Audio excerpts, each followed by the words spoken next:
What's going on, everyone? Nick Daniels here, coming at you live, man, yet again. And today, we're doing the first driving video with my DJI Pocket. We've purchased a universal, I don't know, windshield mount. I guess that's what you call it. For like $29.99, I think it was. Probably not that much. Actually, I think it was $23 on Amazon. Just came in, and we're figuring we're going to give it a shot here. Today, we're going to talk about a movie. But before we do that, let's get it going. How you doing? Car started. All right, we gotta get the sunroof. We'll keep the sunroof open there so it looks legit. But I don't want too many windows open because of the wind. Because we gotta drive home. Oh, let's kill that before I get copyrighted. Fuck, who am I kidding? That's too late. Anyway, yeah, man. So we're talking about Panic Room today, 2002. A little bit of a classic movie. Got a couple great actors in it there. Can't remember the fucking names. It's the black guy that always has his eye like half open. Forrest Whitaker. He's like, you know, like that. And I keep thinking Jodie Foster. That could be wrong. Anyway, a couple good actors in it though. Actresses. Not a bad film. Not terrible. Not great. And but normally I don't do too many of these movie reviews, but this one in particular I really want to talk about because there's a couple things that were just pissing me off, and I really wanted to address. So initially when I looked at the movie, the reviews are pretty good. You know, they're like, you know, fucking 8 out of 10, 10 out of 10, like, oh my god, like, you know, oh my god. And there's a couple scenes that just don't make a whole lot of sense. So we're going to obviously spoil a couple things, and we're going to explain what those were and why I got mad at them. So the whole point of the movie is this basically like divorced woman and her daughter that I honestly thought was a guy for a long time. Get this abnormal, like it's just an abnormal sized house, okay? Needless to say, they get a house, and inside the house there's a panic room, okay? Like in like the master bedroom, like in the corner, and a panic room, like, you know, like there's like the little tellies on the wall, the televisions, there's like a phone line, those kind of things, right? And if someone were to break in, oh my god, you could go to the panic room, call 911, you'd be fine, right? Nobody fuck with you. Okay, so obviously 3 fine individuals break in, and they want to get in the room, right? They want to get in the room. They want to get in there. So very early on, it's mentioned that there's no two-way communication. Okay, she has a PA. She can talk to anyone in her building, in her house. They cannot communicate. They can use the cameras and like write things on notes and show the camera the note. They can't directly talk to her. You know, like even in the room, she can't, like it's supposed to be like soundproof, okay? So please keep that in mind. So there's like a scene where they basically get into the air filtration, like where they obviously air's getting in, you know, via the actual house, and yeah, there was like some duct or something, and they hook up like a propane tank, like, you know, like for a fucking barbecue, okay? They hook it up with like a hose, and it's fucking hilarious. So they hook it up, and she gets this bright idea. She's gonna like light some fire, okay? And it's been streaming in, okay? So she's gonna light fire. So she like goes into the vent, she lights up some fire, and this blue flame ignites, and it's just at the top, by the way, too. The top of the room, like the ceiling of this panic room, ignites in this blue flame, but like nothing else, and a little bit outside there, like too, but it doesn't, like there's no explosion, there's no like all over the place. It's just the roof itself, which I don't really know if that's completely realistic. I was a little taken back, and I was very confused of why she never negotiated with them. So they openly are like, we just need something in the room. She could literally be like, okay, you go stand downstairs, I'm gonna, you know, tell me how to get this, right, which was a safe in the floor, which obviously she probably wouldn't really be able to open on her own. Or I'd be like, okay, like you guys leave the building, we're gonna come out, we're gonna leave, right? You get your shit, like somehow negotiate something. Nothing happened, because clearly they weren't really gonna kill him, right? And I mean, obviously she might not have known that. Now, there's a scene where she gets her the husband, the ex-husband, to come along. And he shows up. So right away, by the way, they've got about no chemistry. That's the first thing I really popped off, and I noticed there's about zero chemistry between these. But like they don't even look like they were ever a couple. Okay, like he's literally like fucked up. Like his hands like looks like it's broken. Like he's got like cracked ribs. Like he got fucked. Okay, And but they didn't kill him, they just hurt him. And yeah, and he can't, she doesn't even like care. She never like once in that fucking scene looks like she cared. There's a scene where we'll get back to that in a minute. There's a clip where they're blinking a light. This is the daughter's idea, by the way. The daughter was spot on. She was doing a ton of things. Like, she was very proactive and trying to get out of there. The mother was not, which I thought was really, really funny. So yeah, the daughter is like flashing a flashlight outside through like a rainstorm across the street into somebody's window, and it's shining like a big ass, like a big torch was blinking in the window, which is completely not gonna happen. So the guy actually gets out of bed, which I knew this wasn't gonna work. He gets out of bed and he's like, oh fuck, I better take a look. So he leans out the window. They stop blinking and just start yelling at him through like a little hole in the wall. This is what they had, right? To do the blinking with the light. You fucking going, you retard? Jesus fuck.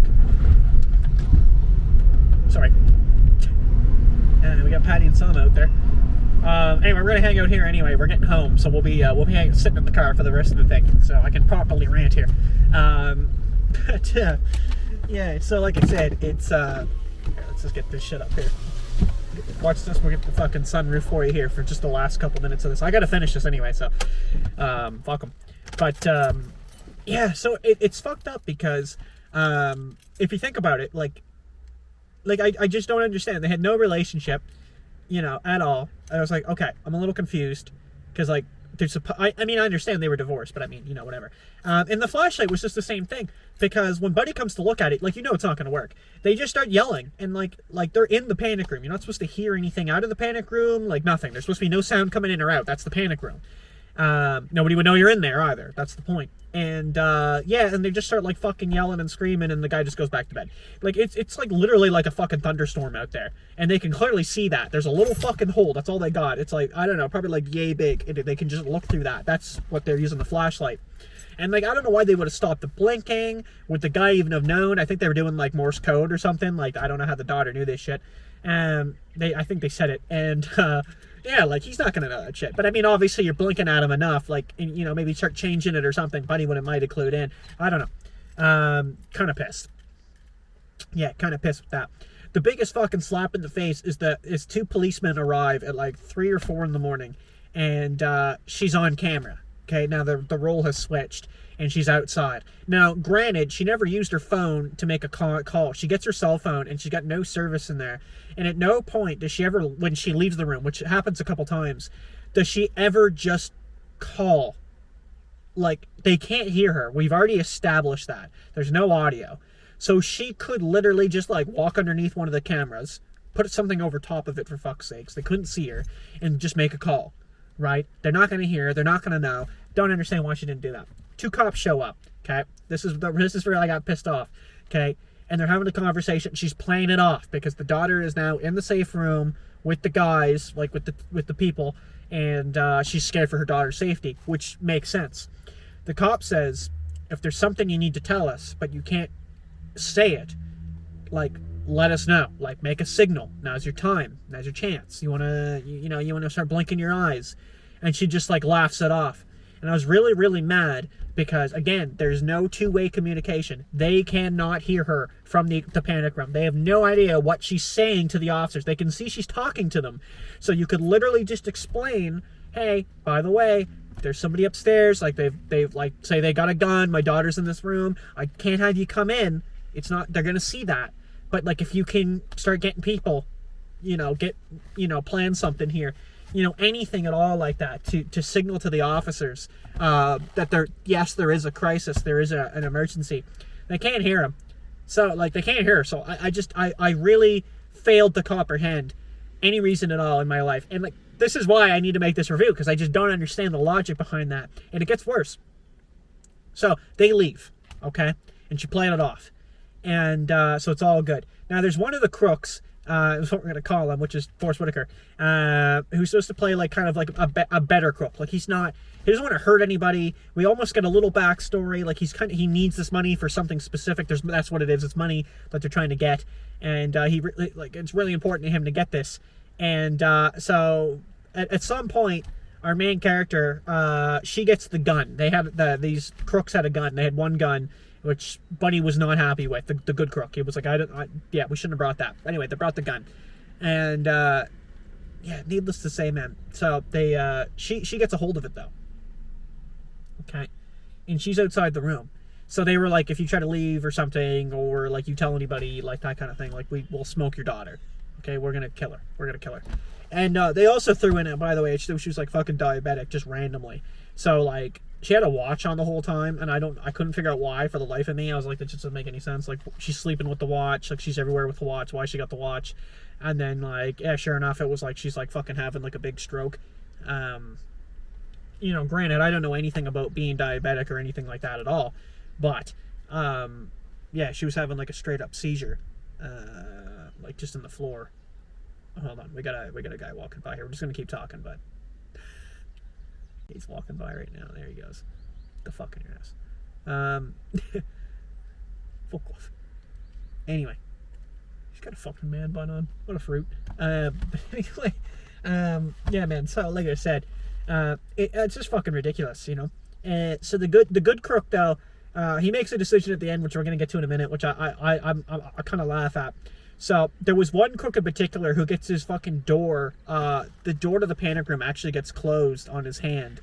So like it basically looks like he's lost his hand or something, but apparently he's kind of okay. They just patch up. Okay, they just patch up. So he apparently might be okay. And I was like, okay, whatever. Like I'll let it slide. So they're in the room. They get the cash. They make a deal like to come out. So they've got the daughter, Buddy with the hand, by the way. So like his fingers are what actually got crushed in the door, and this is like fucking concrete and shit. So I mean, as far as I'm concerned, he doesn't have the fingers anymore. But he's got his other hand on the daughter, like just on her shoulder, and they're like walking her through the house. Now, granted, the house is like 4 stories, and she has a gun. She has the gun. So to their knowledge, right? But she actually gave it to the husband. Who apparently could still sit in a chair and shoot. Like he could kind of just like tilt, you know what I mean? Like tilt it up a little and shoot like that. And he just fucking misses every bullet anyway, which was hilarious. And again, solve and let the cops know.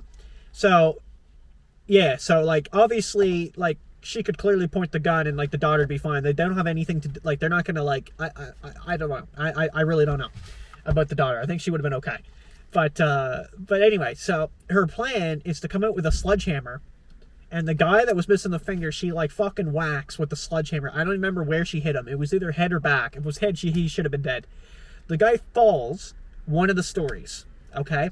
So he gets, like hit from behind or something. I think it was hit from behind with a sledgehammer, okay, from this woman, okay? Like smoked him. So they say in Black Ops 3, when you kill somebody, Buddy's just like smoked him. Yeah, from behind, like some fucking 2 times damage because sneak attack, and falls a story. The guy crawls up the stairs and overpowers her physically. Now I understand that like typically men are stronger than females. Typically, okay. Now, that's not always going to be the case, okay. And I'm not saying it was the case here, but I'm saying that he had a bunch of fingers that were fucked up, okay. So that hand's probably unusable, okay. They weren't too different in size, like physically. So like, you know, it's not like she's like 50 pounds and he's 200 and he outweighs her. Like he's got that momentum. That didn't happen. And she fucking smokes him with a sledgehammer, and he's just okay. And he just like walks up and overpowers her, okay. And that the daughter's just like bawling in the corner. She doesn't know what to do. The husband doesn't. He's fucked. And Forrest Whitaker, the good cop, the good crook, was leaving. Okay, he was outside, like he fucked off. At this point, he was out in the backyard. He had the money, he had everything, and he, instead of leaving, he came back and he shot the guy in the head. Okay, because like obviously, you know, it was a big deal, right? It wasn't fun, and yeah, smoked him in the fucking head, kills him. Then goes to leave. No one even was like, thank you, or anything. Like, obviously, he saved her life, because the other 2 were useless. And he goes to leave, and then all of a sudden, the cops are just there. Like, they're just, like, SWAT. They're busting right in the door. Like, they're in the entire house. And they've got, like, the big spotlight on him out back.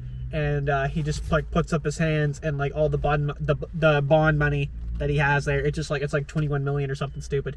It just flies away in the wind. And the end is literally our main character, and she just like looks at her husband and like the daughter, and then just like stands there, and it ends. Like, ultimately very confused of the movie. I didn't hate it. I didn't like it. You know, it was okay. Like, you know, it was all right. And I would prefer to make these reviews when I actually have a couple problems with a film, rather than just like, wow, it was fucking amazing. Like, you know, it's like that new Justice League. You know, it's not bad, but it's not great. Like, it's better. By all means, it's better. But, I mean, there was still things I didn't like. I'm not completely horny about, you know. And, not a bad movie, though. Like, definitely watch Panic Room. There's definitely some things in there to me that were, you know, that were cool and great ideas. And there were others that were just like, eugh. Anyway, that's it. Thanks for watching, everybody. We're going to see you in the next one. Hopefully we do some more car videos, man. I miss doing these fucking things, so we'll keep them going, as now we got the new dash mount here, and we'll make use of that puppy. All right, thanks for tuning in. See you later. Nick Daniels, signing out. Yo, thanks for watching the video, guys. If you want to check out my Instagram here, I do a little bit of photography on the side. Be sure to check it out, Nick Daniels 65, Instagram.com. You can feel free to message me on there if you got any video ideas. Thanks for watching the video, guys. Take it easy. Cheers.